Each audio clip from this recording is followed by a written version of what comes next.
श्री स्वामी समर्थ. स्वामी महाराजांच्या कृपेने तुमच्या सर्व इच्छा मनोकामना पूर्ण हो. ऋतुचक्र फिरत असते, महिने उलटत असतात.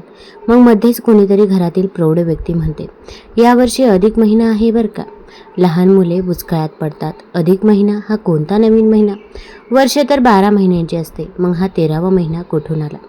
त्यांना प्रश्न पडतो, हा अधिक महिना येतो तरी कसा? अधिक महिन्याला मलमास, पुरुषोत्तम मास, अधिक मास, धोंड्याचा महिना अशी विविध नावे आहेत. या महिन्याला शास्त्रज्ञकाराने अशुद्ध मानले असले तरी काही व्रत वैकल्य करून या महिन्यात पुण्यप्राप्ती करता येते असं म्हणतात. या महिन्यात उपवास करणे किंवा एक वेळ भोजन करणे किंवा मौन भोजन करण्याचे व्रत करणे, या महिन्यात आवडता खाद्यपदार्थ न खाण्याचेही व्रत घेतात. महिन्याच्या शेवटी सत्पात्र ब्राह्मणाला त्या वस्तूचे दान करून मग त्या वस्तूंचे सेवन करतात. अधिक महिना सामान्यतः 33 महिन्यांनी येत असल्याने या दिवसात 33 अनारशांचे किंवा बत्ताशांचे दान करावे असे सांगितले आहे. काही लोक सवत्स धेनूचे दान करतात, काही लोक दीपदान करतात. अशी विविध दाने या महिन्यात करावी असे सांगितले आहे. या संबंधित असलेल्या कथा बोधप्रद आहेत. आपली संस्कृती त्यागाला आणि दान देण्याला महत्त्व देते. या महिन्यात अनेक दाने देण्यास सांगितले आहे. त्यातून हेच दिसून येईल की दान देण्याची सवय आपल्या हाताला असली पाहिजे. दिल्याशिवाय मिळत नाही आणि पेरल्याशिवाय उगवत नाही, हा निसर्गाचा नियम आहे. म्हणून त्याग करायला आणि दान करायला शिका. आणि हे दानही सत्पात्र माणसाला किंवा महाराजांच्या सेवेसाठी देऊन भरपूर पुण्याचा साठा जमा करायचा आहे. दान दिल्याने समोरच्यालाही आनंद मिळेल व त्याच्या आनंदाने आपल्यालाही आनंद मिळेल, समाधान होईल. या अधिक महिन्यात तुम्ही तुमच्या मुलाबाळांसाठी, कुटुंबासाठी, घरात काही समस्या असतील तर त्यासाठी तुम्ही दानाच्या माध्यमातून पुण्य संचय नक्कीच करू शकता. जीवनात काही अशा समस्या येतात की त्या पैशाने सुटत नाही. पैसा हा गौण आहे, परंतु तुम्ही किती दान करता यावर ते अवलंबून आहे. सर्व ठिकाणी पैसाच काम करत नाही, पुण्यही पाठीशी हवे असते. तुमच्याजवळ पुण्य संचय नसेल तर पैसाही काम करू शकत नाही. म्हणून पुण्य किती महत्त्वाचे आहे. अधिक मासात भरपूर पुण्य संचय करा, त्यामुळे मनाला शांती मिळेल. दुसऱ्याच्या आनंदाने आनंदी होणे ही मनाची उच्च अवस्था आहे, ती मिळवण्याचा प्रयत्न करा. या अधिक मासाविषयी एक कथा देखील सांगितली जाते. एके दिवशी तपोवनामध्ये अनेक ऋषीमुनी बसले होते. त्या ठिकाणी महर्षी व्यास आले. ते म्हणाले, आता पुरुषोत्तम मास येणार आहे. या महिन्यात स्नान, दान, व्रत, नियम असे खूप कर्मे करायचे आहेत. ऋषीमुनींनी अधिक मासाची माहिती व्यासांना विचारली. महर्षी व्यास म्हणाले, चंद्र सूर्याच्या गतीमुळे दरवर्षी 10 दिवसांचा फरक पडत असतो. म्हणून दर 3 वर्षांनी 1 महिना अधिक करून काळमेळ बसवला आहे. तो अधिक महिना म्हणजेच पुरुषोत्तम मास होय. यापुढे महर्षी व्यास म्हणाले, या 13व्या महिन्याची कथा मला नारदांनी सांगितली. नारद पृथ्वीवरती फिरत होते. त्यावेळी त्यांना अनेक दुःखी माणसे दिसली. पृथ्वीवरील माणसांचे दुःख कसे दूर करावे याचा विचार करत नारद वैकुंठाला गेले. भगवान विष्णू ध्यान करत होते. नारदांनी विष्णूंना विचारले की आपण कशाचे ध्यान करता? भगवान विष्णू म्हणाले, नारदा, अधिक मास येणार आहे. त्याचा स्वामी गोपाळ मुरलीधर पुरुषोत्तम आहे. त्याचे मी ध्यानचिंतन करत आहे. त्याच्या कृपाप्रसादाने अनेकांचे दुःख कमी होतील. त्या अधिक मासाचे अतिशय महत्त्व आहे. नारद म्हणाले, देवा, मृत्यू लोकातील माणसे दुःखी आहेत आणि त्यांचे दुःख नाहीसे करणाऱ्या अधिक मासाची कहाणी आपण सांगावी. आपले विचार पृथ्वीवरील लोकांना मी ऐकवे आणि त्यांचे दुःख कमी होऊ शकतील. श्री विष्णू म्हणाले, चंद्र सूर्याच्या गतीमध्ये फरक पडतो. त्यांच्यात मेळ बसवण्यासाठी दर 3 वर्षांनी 1 महिना अधिक धरावा लागतो. या महिन्यात सूर्य संक्रांत नसते, म्हणून त्याला मलिन महिना किंवा मलमास म्हणतात. या महिन्यात लग्न कार्यादी मंगल कार्य करत नाही. मी त्या मलिन अधिक महिन्याला पुरुषोत्तम द्रव्यरूप प्राप्त करून दिले. गोपाळ श्रीकृष्णाने वर दिला की या महिन्यात तीर्थस्नान, व्रत, नियम वगैरे धर्माचरणाचे पुण्यकर्म करतील त्यांना पुरुषोत्तमाची कृपा प्राप्त होईल. तसेच त्यांच्या जीवनाचे सार्थक होईल, त्यांचे मनोरथ पूर्ण होतील. एके दिवशी पांडवांनी कोणते व्रत करावे म्हणून श्रीकृष्णाला विचारले. त्यावेळी श्रीकृष्णाने उत्तर दिले, अधिक मासातील व्रत करावे, नियम पाळावेत व पुरुषोत्तमाची सेवा करावी. श्रीकृष्णाने सांगितल्याप्रमाणे पांडवांनी सर्व पुण्यकर्मे केली. त्यांना राज्य मिळाले व ते सुखी झाले. अधिक मासामध्ये अनेकांनी पुण्यकर्मे दान करून जीवन सुखदायी बनवले. अधिक मासात कळत न कळत पुण्य घडले तरी भगवान श्रीकृष्ण भक्तांचे कल्याण करतात. त्यासाठी अधिक मासामध्ये पुण्यकर्मे करावेत. दानधर्म करून पुण्य संचय करावा. मग 2026 मध्ये अधिक मास कधी कधी येत आहे, तसेच आपण या महिन्यामध्ये काय करावे, काय करू नये, या महिन्यामध्ये जावयाला वाण का देतात, तसेच कोणता वाण द्यावा, तसेच महिलांनी या महिन्यामध्ये जोडवी का करावी, आपल्या आईची ओटी का भरावी आणि आई विधवा असेल तर काय करावे, या सर्वच गोष्टींबद्दल मी तुम्हाला आज माहिती देणार आहे. तत्पूर्वी तुम्ही ऑलराऊंडर या मराठी यूट्यूब चॅनलवरती नवीन असाल तर चॅनल लाईक करा आणि सबस्क्राईब देखील करा. तसेच कमेंटमध्ये श्री स्वामी समर्थ किंवा ओम महालक्ष्मी नमः किंवा ओम नमो भगवते वासुदेवाय लिहायला विसरू नका, जेणेकरून आपल्याला देखील माता लक्ष्मीचा, भगवान विष्णूंचा आशीर्वाद नक्कीच प्राप्त होईल. हा महिना भगवान विष्णूंचा आवडता महिना मानला जातो. या काळात विष्णू सहस्रनामाचे पठण आणि उपासना महत्त्वाची मानली जाते. याशिवाय पवित्र नद्यामध्ये स्नान, गोदान, दीपदान आणि तांबूलदान महत्त्वाचे आहे.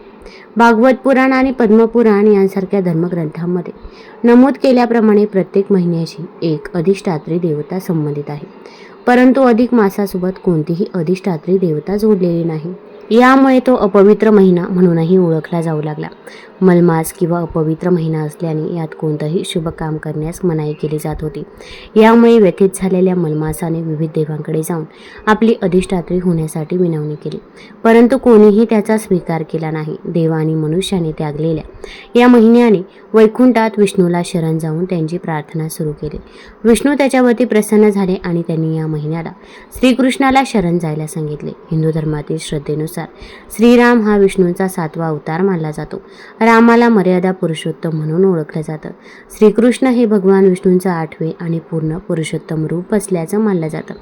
प्रजापती पुढे म्हणतात, मलमासाने श्रीकृष्णाला आपली प्रमुख देवता बनवण्याची प्रार्थना केली. श्रीकृष्णाने ती स्वीकार केली आणि मलमास हा पुरुषोत्तम मास म्हणून ओळखला जाऊ लागला. कृष्णाने या महिन्याला आपले गुण समर्पित केले, त्यामुळे तो पवित्र झाला. या महिन्यात श्रीकृष्णाची कृपा मिळवण्यासाठी व्रतवैकल्य पूजा करतात. यामुळेच मलमास हा भक्ती मास, पुरुषोत्तम मास बनला. पुराणात या महिन्यात भक्तीची अनेक उदाहरणे आहेत. सामान्यतः एक चंद्रवर्ष आहे, सौर वर्षापेक्षा सुमारे 10 दिवसांनी लहान असते. सूर्य दर महिन्याला एका राशीत प्रवेश करतो, याला सूर्य संक्रांती म्हणतात. उदाहरणार्थ, सूर्य जेव्हा मकर राशीमध्ये प्रवेश करतो तेव्हा त्याला मकर संक्रांती म्हणतात. अशा प्रकारे 12 महिन्यात संक्रांती या 12 असतात. ज्या महिन्यात सूर्य संक्रांत येत नाही तो अधिक महिना मानला जातो. अधिक महिना किंवा पुरुषोत्तम मास 3 वर्षातून एकदा येतो. सौर आणि चंद्र वर्षामध्ये सुसंवाद प्रस्थापित करणे हा त्यामागचा उद्देश आहे. आता हा अधिक मास कधीपासून सुरू होत आहे तर ते आपण बघणार आहोत. आता मे 2026 मध्ये अधिक मास असणार आहे. वैशाख अधिक ज्येष्ठ शके 1948. आता यामध्ये 16 तारखेला शनी अमावस्या आहे. या दिवशी शनी जयंती देखील आहे. 16 तारखेला वैशाख महिना हा संपत आहे. शनिवारी वैशाख महिना संपत आहे आणि 17 तारखेपासून अधिक मास सुरू होत आहे. अधिक ज्येष्ठ मासारंभ, गंगा दशहरा प्रारंभ, चंद्रदर्शन 17 तारखेपासून अधिक महिना सुरू होत आहे. त्यामुळे या अधिक महिन्याला अनन्यसाधारण महत्त्व आहे. तसेच आता या अधिक महिन्यामध्ये अनेक सण उत्सव देखील येत आहे. 21 तारखेला गुरुपुष्यामृत योग आहे आणि गुरुपुष्यामृत योगावरती जर आपण काही खरेदी केलं तर त्यामध्ये 13 पटीने वाढ होत असते. त्यामुळे जर अगदी तुम्हाला जोडवी खरेदी करायची असेल किंवा इतर काही खरेदी करायची असेल, सोने चांदी, तर तुम्ही 21 तारखेला खरेदी करू शकता. त्यानंतर जून महिन्यामध्ये देखील अधिक ज्येष्ठ महिना आहेच. तर 3 तारखेला संकष्ट चतुर्थी असणार आहे. त्याचसोबत 11 तारखेला कमला एकादशी असणार आहे आणि 14 तारखेला दर्श अमावस्या असणार आहे. आणि जो काही अधिक महिना आहे तर तो 15 तारखेला संपत आहे. 15 तारखेला या दिवशी योगायोगाने सोमवती अमावस्या देखील आहे. सोमवार असल्याकारणाने या दिवशी सोमवती अमावस्या आहे आणि याच दिवशी अधिक ज्येष्ठ समाप्ती असणार आहे. 15 तारखेला अधिक मास हा संपत आहे. त्यामुळे हा जो काही 1 महिन्याचा काळ आहे त्या काळामध्ये आपल्याला जेवढ्या सेवा करता येईल तेवढ्या सेवा आपण आवर्जून करायच्याच आहेत. आता या अधिक मासामध्ये 33 आकड्याला देखील खूप महत्त्व आहे.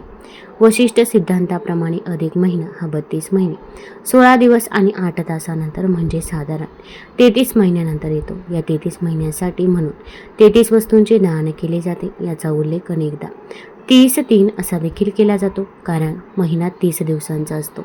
या काळात काही लोक महिनाभराचे व्रत ठेवतात. उदाहरणार्थ जर एक वेळ कथा वाचनाचे व्रत करत असाल तर शेवटचे 3 दिवस दिवसातून 2 वेळा करून हे पुढील 3 दिवस भरून काढावे लागतात. 33 ही संख्या अधिक मासामध्ये महत्त्वाची आहे. 33 कोटी देव असल्याने 33 ही संख्या महत्त्वाची मानली जाते. या महिन्यात जावयाला मानपान का दिला जातो तर या महिन्यात सासूरवाशीचे आई वडील जावयाला घरी बोलवून त्याची रीतसर पूजा अर्चा करून पंचपक्वाने त्यांचा मानपान केला जातो. जावयाला अधिक मासाचं वाण दिलं जातं. हिंदू धर्मानुसार विवाह प्रथेनुसार जावयाला नारायणाचं रूप मानलं जातं. अधिक मास म्हणजे पुरुषोत्तम मास असतो, त्यामुळे या महिन्यात जावयाला नारायण रूप मानून पूजा केली जाते. म्हणून हिंदू धर्मात लग्न झालेल्या जोडप्यांना लक्ष्मी नारायणाचं रूप मानलं जातं. म्हणून अधिक मासात जावयाला तुपातील 33 अनारसे दिले जातात. एक चांदी किंवा तांब्याच्या ताटात हे अनारसे सजवून त्यात तुपाचा दिवा लावून हे वाण जावयाला दिले जातात. याला जावयाचं वाण असंही म्हणतात. मुलीचं आयुष्य सुखी करण्यासाठी अधिक महिन्यात जावयाला चांदीचं निरंजन देखील दिलं जातं.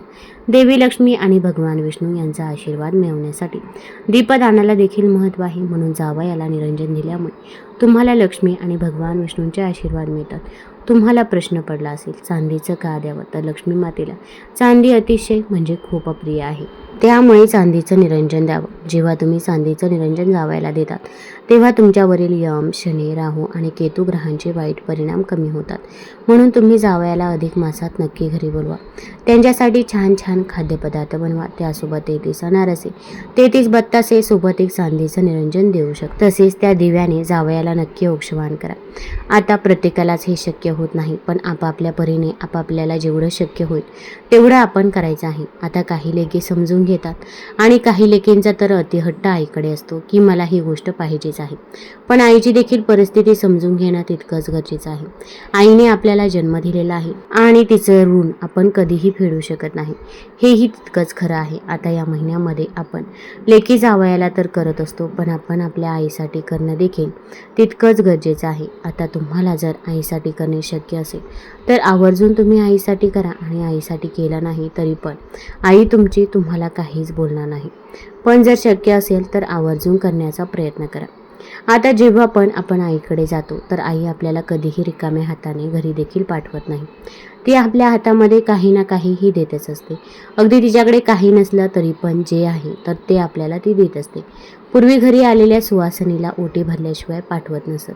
ओटी भरणे हा भारतीय संस्कृतीमधील एक महत्त्वाचा संस्कार मानला जातो. सुवासिनीला संतती प्राप्ती व्हावी म्हणून तिची ओटी भरली जाते. संतती प्राप्तीच्या आशीर्वादाचे हे प्रतिकात्मक स्वरूप असते. मात्र केवळ अधिक मासातच विवाहित मुलगी आपल्या सुवासिन आईची ओटी भरू शकते. लग्न कार्यात कन्यादानाला अतिशय महत्त्व असते. आपल्या लाडक्या लेकीला सुयोग्य हाती सोपवून तिची जबाबदारी तिच्या पतीच्या हाती सोपवणे याला कन्यादान विधी देखील म्हणतात. त्याचा चुकीचा अर्थ काढत कन्या काय दान देण्याची वस्तू आहे का अशी चर्चा देखील लोक करतात. मात्र तसे नसून कन्यादान हा एक संस्कार आहे, जबाबदारीची जाणीव आहे. पण ज्या मुलीला लाडाकुडानं वाढवलं तिची जबाबदारी दुसऱ्याच्या हाती सोपवण्यासाठी आई वडिलांना कठोर व्हावं लागतं. त्यांच्या त्यागामुळे तिला तिचे हक्काचे घर मिळते. त्या कृतज्ञतेची छोटीशी परतफेड म्हणून विवाहित मुलगी अधिक मासात आपल्या आईची ओटीही भरत असते. अधिक मासात सगळीच पुण्यकर्म केली जातात. त्यात आणखी एका पुण्यकर्माची भर व्हावी म्हणून आईची ओटी भरली जाते. वास्तविक पाहता मुलगी सासरी निघाली की तिची ओटी भरतात, परंतु अधिक मासात आईची ओटी भरून तिने आपल्या पदरात टाकलेल्या सौभाग्यप्रती छोटीशी कृतज्ञता व्यक्त केली जाते. पुढच्या जन्मी तुझ्याच उदरी जन्म मिळावा असाही यामागे अर्थ होतो. विवाहित मुलगी आईची ओटी भरू शकते, परंतु सासूची ओटी भरू शकत नाही. कारण लग्न करून घरी आल्यावर सासू आपल्या सुनेची ओटी भरून आपला मुलगा राजी खुशी तिच्या पदरात देते. सासूकडून आशीर्वाद रूपी मिळालेली ओटी तिला परत करता येत नाही. त्यामुळे अधिक मासामध्ये आपण आपल्या आईची ओटी भरू शकतो, पण आपण आपल्या सासूची ओटी भरायची नाही. आता अगदी तुम्हाला सासूला साडी घ्यायचीच असेल तर साडी देखील घेऊ शकता, पण ओटीही भरायची नाही. आता या अधिक मासामध्ये आपण आपल्या आईसाठी देखील जोडवी करू शकतो आणि तसेच आता आपल्याला स्वतःला देखील जोडवी करायची आहे. मग ती जोडवी कोणाकडून करावी तर तुम्ही अगदी ती जोडवी आईकडून देखील करून घेऊ शकता किंवा अगदी तुमच्या पतीकडून जरी जोडवी करून घेतली तरी पण चालेल. पण या अधिक मासामध्ये आपण जोडवी ही आवर्जून करायचीच आहे.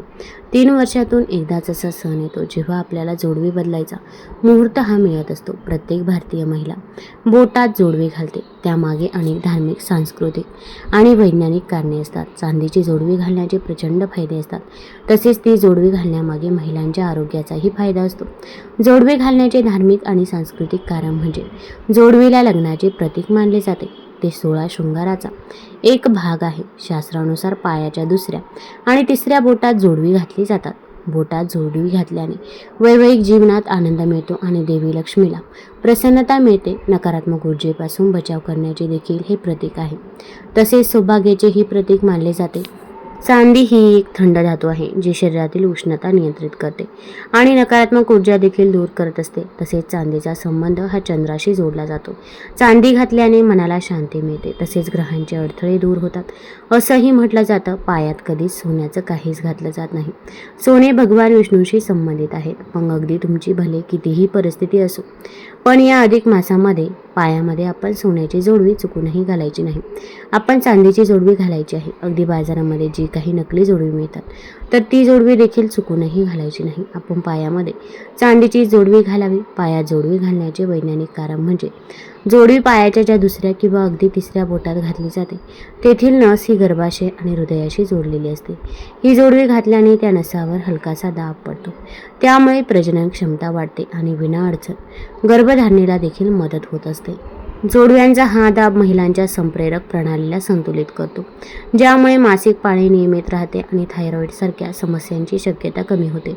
जोडवी ही केवळ एक परंपरा नाही तर धार्मिक श्रद्धा, ऊर्जा संतुलन आणि महिलांच्या आरोग्याशी जोडलेली धार्मिक प्रथा आहे. त्यामुळे आपण जोडवी ही आवर्जून घालायचीच आहे. आता जोडवी घालताना आपण काही चुका या चुकूनही करायच्या नाही. तर आता जेव्हा पण आपण जोडवी घालत असतो तेव्हा आपण आपले पाय पाण्यामध्ये देखील टाकत असतो. म्हणजे आपण पाण्यामध्ये काम देखील करत असतो. तर तेव्हा आपल्या पायामधील जोडवी ही झिजत देखील असतात. तर जेव्हा पण आपण जोडवी घालत असतो तेव्हा ती जी काही पायामधील जोडवी आहे त्याच्यापेक्षा थोडेसे जास्त वजनाची जोडवी ही आपण पायामध्ये घालायची आहे. तसेच आपण नकली जोडवी चुकूनही घालायची नाही. आता जोडवी तुम्ही कधी खरेदी करू शकता तर 21 तारखेला गुरुपुष्यामृत योग आहे. मग अगदी अधिक मासामध्ये 21 तारखेला तुम्ही जोडवी आवर्जून खरेदी करू शकता. आणि तेव्हा जर तुम्हाला जमलं नाही तर अधिक मासामध्ये कधी पण तुम्ही जोडवी किंवा चांदीच्या काही वस्तू, अगदी पैंजण असेल, चांदीची चैन असेल तर या वस्तू खरेदी केल्या तरी पण चालेल. आता आपण अगदी आपल्या आईला देखील जोडवी भेटवस्तू म्हणून देऊ शकतो. तसेच अगदी निरंजन देखील भेटवस्तू म्हणून द्यावे. यामुळे आपल्याला माता लक्ष्मीचा आशीर्वाद हा प्राप्त होत असतो. आता या अधिक मासामध्ये आपण कोणत्या गोष्टी करू शकतो तर सत्कार्यात शारीरिक, मानसिक, आर्थिक गुंतवणूक देखील करावी. या महिन्यात शक्य तेवढे धार्मिक विधी, पूजापाठ करावे. स्तोत्र पठणामुळे सकारात्मक ऊर्जा निर्माण होते, म्हणून या महिन्यात अधिकाधिक स्तोत्र पठण करावे. या महिन्यामध्ये श्रीमद भगवद्गीतेतील पुरुषोत्तम महिन्याचे महात्म्य, श्रीरामकथेचे पठण, विष्णू सहस्रनाम स्तोत्राचे पठण आणि पुरुषोत्तम नावाच्या गीतेतील 14व्या अध्यायाचे पठण रोज अर्थासहित करावे. या महिन्याची कथा भगवान विष्णू, भगवान नरसिंह आणि भगवान श्रीकृष्ण यांच्या अवताराशी संबंधित आहे. त्यामुळे या महिन्यात या देवांची मनोभावे पूजा करावी. जर तुम्हाला पठण करता येत नसेल किंवा रोजच्या कामकाजाच्या धावपळीमुळे वेळ मिळत नसेल तर तुम्ही ओम नमो भगवते वासुदेवाय, ओम नमो भगवते वासुदेवाय या मंत्राचा जप देखील तुम्ही दररोज 108 वेळा करू शकता. या संपूर्ण महिन्यात अन्न फक्त एक वेळ घेतलं पाहिजे, जे आध्यात्मिक आणि आरोग्याच्या दृष्टिकोनातून चांगलं असेल. या महिन्यात दीपदानाला खूप महत्त्व आहे. या महिन्यात दान आणि दक्षिणेचं कार्य करणं पुण्याचं मानलं जातं. विधवा आईची ओटी भरावी का? किंवा मग तुम्ही स्वतः विधवा असाल तर मग अशा महिलांनी आईची ओटी भरावी का? काय करावे तर ज्यांना आई नाही, ज्यांची आई वारली आहे किंवा मग अशा मुलींनी ओटी भरावी का? हा प्रश्न बऱ्याच जणींना असतो. तर आपण आपल्या हिंदू धर्मामध्ये किंवा आपण भारतीय संस्कृतीमध्ये विधवा स्त्रियांना हळदी कुंकू लावलं जात नाही किंवा मग त्यांची ओटी देखील भरत नाही. त्यामुळे तुम्ही विधवा जर तुमची आई असेल तर तुम्ही त्यांची ओटी भरू शकत नाही. पण याचा अर्थ असा नाही की अधिक मासामध्ये तुम्ही आपल्या आईसाठी काहीच करायचं नाही. तर बघा, आपण ओटी तर भरू शकत नाही मग काही हरकत नाही. पण आपण आपल्या आईसाठी अधिक मासामध्ये आपण एक छानशी सुंदर आईच्या आवडत्या रंगाची साडी आईला नक्कीच देऊ शकता किंवा एखादी भेटवस्तू तुम्ही आईला देऊ शकता. पण मग आईला आपण काहीतरी घ्यायचंच आहे. अगदी विधवा आई असली तरी पण आपण तिच्यासाठी काहीच करायचं नाही असं चुकूनही आपण करायचं नाही. आणि ज्या आपण महिलेला आई नाही किंवा अगदी आई वारलेली आहे तर अशा महिलेने अगदी तुमच्या भाऊजाईची ओटी तुम्ही भरू शकता किंवा अगदी तुम्ही तुमच्या बहिणीची ओटी भरली तरी पण चालेल.